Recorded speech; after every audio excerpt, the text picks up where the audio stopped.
Assalamualaikum warahmatullahi wabarakatuh. Selamat malam anak-anak. Baik, di sini sebelum kita melaksanakan pembelajaran bimbingan klasikal, alangkah baiknya sebelum kita melaksanakan pembelajaran ini, kita berdoa terlebih dahulu menurut keyakinan masing-masing. Berdoa dimulai. Berdoa selesai.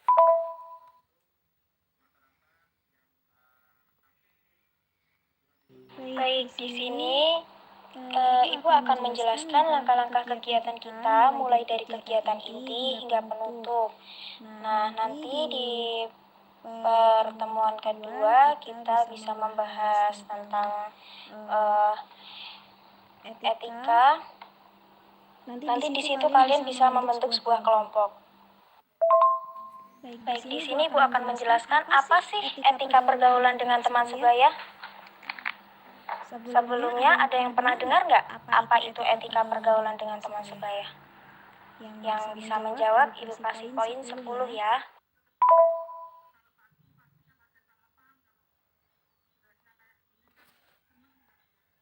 Baik, jawabannya sangat bervariasi ya. Jadi begini, teman sebaya itu orang-orang seumuran dengan kita dan kelompok sosialnya itu seperti contohnya teman sekolah atau mungkin teman bekerja, tetangga, seperti itu ya. Karena kita itu kan juga merupakan makhluk sosial yang tidak mungkin dapat dan mampu hidup sendiri tanpa bantuan orang lain. Begitu. Selanjutnya, Ibu akan menjelaskan tentang tujuan etika pergaulan dengan teman sebaya. Apa itu tujuannya? Yaitu dapat memahami norma-norma dalam masyarakat, dapat bersosialisasi dan bergaul dengan teman sebaya sesuai dengan norma-norma dalam masyarakat.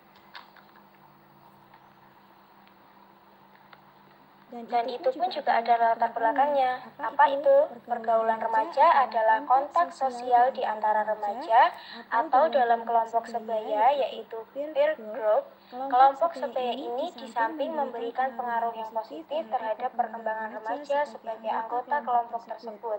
Nah, di situ juga berpengaruh negatif, yaitu bahwa kelompok teman sebaya itu menjadi racun bagi perkembangan remaja. Dalam menjaga hubungan pertemanan, terdapat banyak kejadian atau permasalahan yang muncul dalam hubungan pertemanan atau persahabatan. Contohnya salah paham, gitu ya. Sehingga hubungan itu berujung tidak harmonis lagi. Nah, untuk itu perlu cara bagaimana dapat menjalin hubungan pergaulan secara harmonis antar teman sebaya. Sampai sini apakah ada yang ingin dipertanyakan?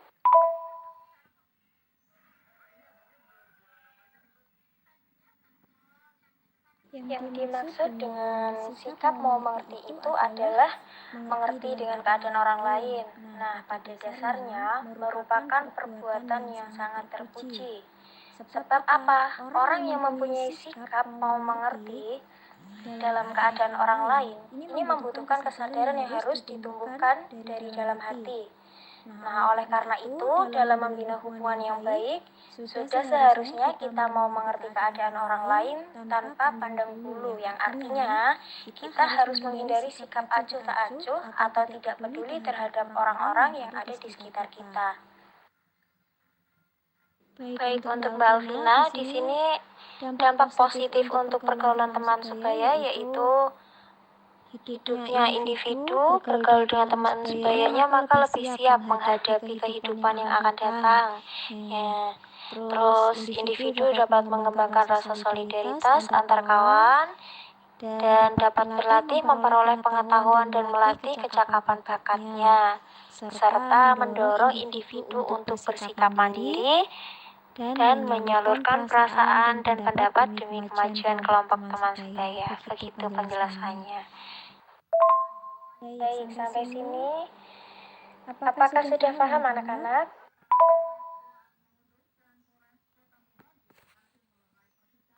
Baik, selanjutnya di sini Ibu akan menjelaskan tentang sisi psikologis dan memenuhi kebutuhan sosial. Nah, di sini ada 5 kebutuhan. Yang pertama, kebutuhan akan pengakuan sosial, need for affiliation. Yang kedua, kebutuhan akan ketertarikan. Yang ketiga, kebutuhan akan rasa aman, perlindungan safety needs. Yang keempat, kebutuhan kebebasan, independence. Yang kelima, kebutuhan akan harga diri, hasrat untuk dihargai orang lain, self-esteem needs. Nah, selanjutnya ada beberapa langkah menjalin persahabatan. Di sini ada 3 manfaat persahabatan. Yang pertama, menambah rasa pertemanan meningkat. Yang kedua, rasa percaya diri. Dan yang ketiga, sering ditolong orang lain.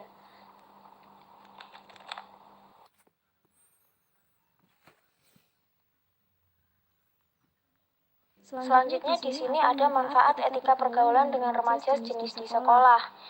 Nah, di sini ada 10 etika pergaulan dengan remaja sejenis di sekolah. Yang pertama, saling menghargai, saling tolong-menolong, berperilaku yang positif, tidak membeda-bedakan, sopan dalam berbicara, tidak melakukan hal yang negatif bersama, tidak terhasut jika diejek dalam hal negatif, selalu memberi sapaan jika bertemu, tidak mengejek, dan jaga perasaan. Contohnya tidak asal ngomong, begitu ya. Baik, di sini Ibu akan membagikan PowerPoint yang bisa kalian pelajari. Jika nanti ada yang ingin dipertanyakan, kalian bisa bertanya.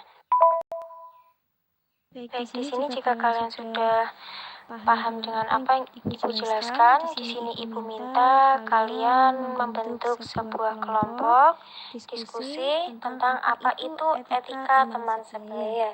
Ibu kasih waktu 2 hari untuk kalian bisa mengerjakan. Nah, nanti pada pertemuan selanjutnya, kalian bisa mempresentasikan hasil pekerjaan kalian. Begitu ya anak-anak, paham?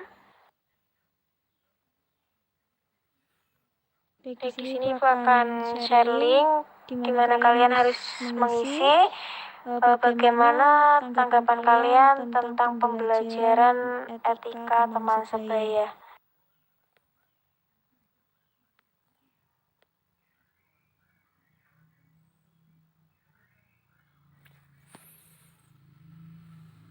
Baik, jika tidak ada yang ingin ditanyakan lagi, Ibu akhiri untuk pertemuan kali ini.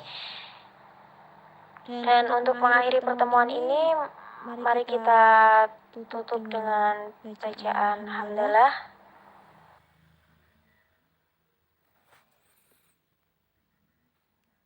Baik, Ibu akhiri. Wabillahi taufiq wal hidayah. Wassalamualaikum warahmatullahi wabarakatuh.